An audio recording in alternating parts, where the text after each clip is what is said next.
Hi everyone, welcome back. Today I'm going to show you what I've been up to lately.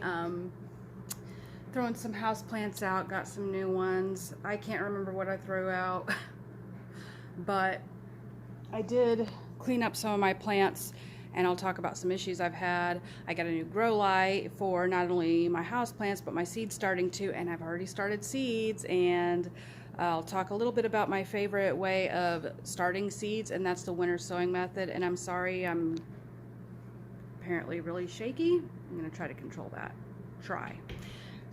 Oh, someone's at the window. Come on, puppy.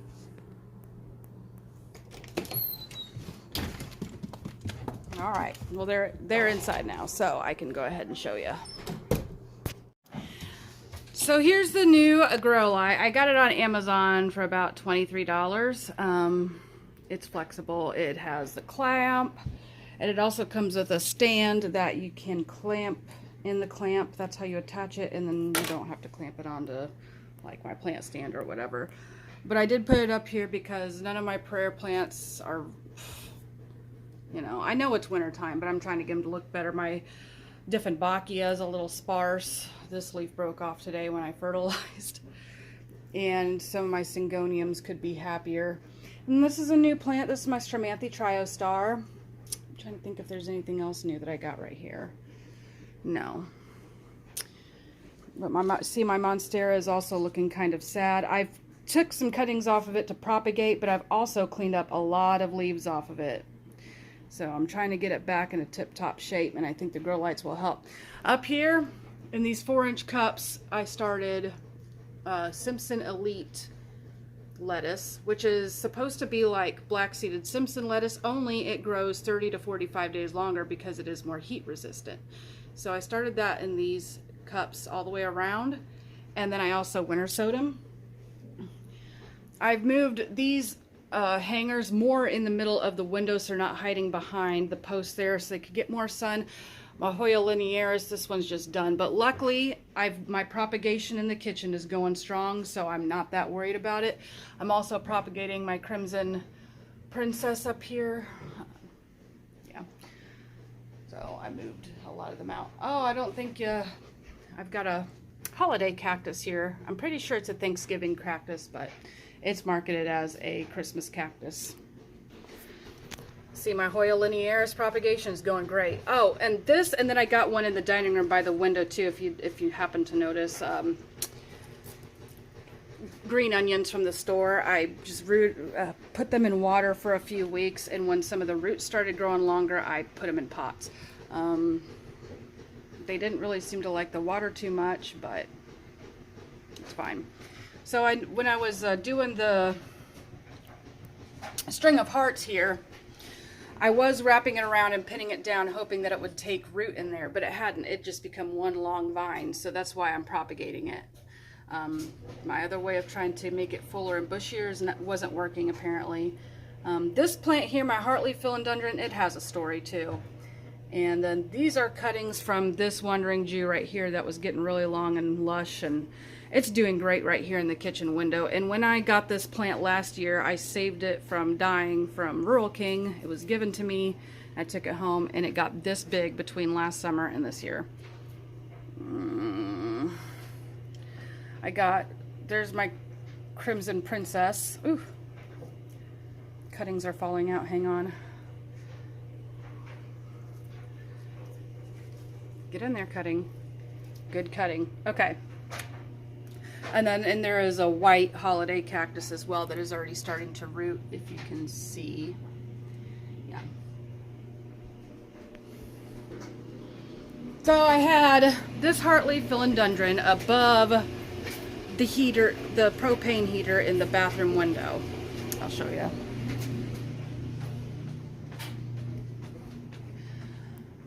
I had it in the hanging off of the curtain rod there, and then there's the heater, and this heat is going straight up and ended up burning a lot of my leaves, so I had to clean it up, and then I moved it into the dining room, the laundry room.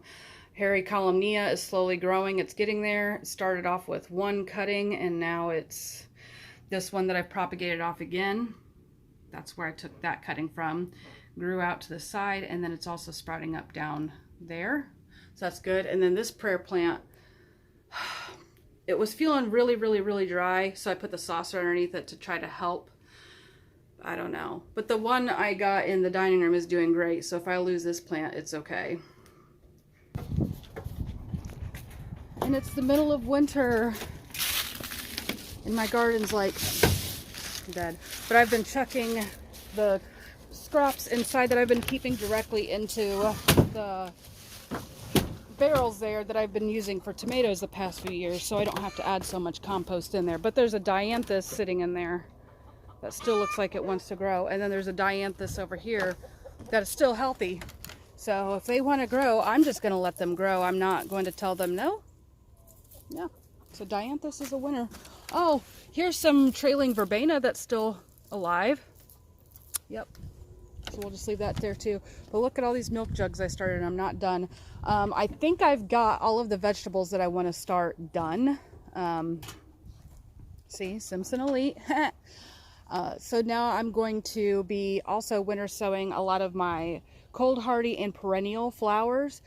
I've direct sowed quite a bit of them, but just in case that they don't take, I want to have a backup plan. So I am collecting more jugs. And we have nothing going on right now. But of course, here in Kentucky, and I'm sure a lot of other places, we got some sort of a winter storm going on. And it's only like 20 degrees outside, and actually I'm freezing and going inside. So I decided I'd like more snake plants, more ZZ plants, and more philodendron because of the lighting in this house. And maybe some more, I can't pronounce the word. Some pothos are actually part of this botanical that starts with an E. Epithurium, I don't know. If you're a houseplant person, you know what I'm talking about. The Dracaena, it does, this cornflower, this one right here, this one does pretty good too. But then some of my other ones I've not had luck with, so I don't know. And then Aglaonema too, same goes for that. But I still wouldn't mind some more of those. More Monstera varieties for sure. So those are the kind of plants I'm looking towards, especially philodendron, because they could come in so many shapes, sizes, colors, binding, upright, and they're relatively easy to grow. But one of the cooler ones, philodendron verrucosum, is really cool looking, but it does require higher humidity and stuff, and so I don't think I'm prepared for that one. However, humidity is not too bad of an issue here. I might try to grow alocasia, because I was looking at an alocasia poly or a Jacqueline that was really calling my name, and I kind of want one. I mean, who doesn't want an alocasia? So anyway, hey, thanks for stopping by today. On another day, I'm getting ready for work, but on another day, I'm going to take you out to the garden bed, the new garden bed where we just tilled it and direct sowed seeds and planted some bulbs. And I'll show you how we kind of did that, and we're going to experiment to see if it works or not.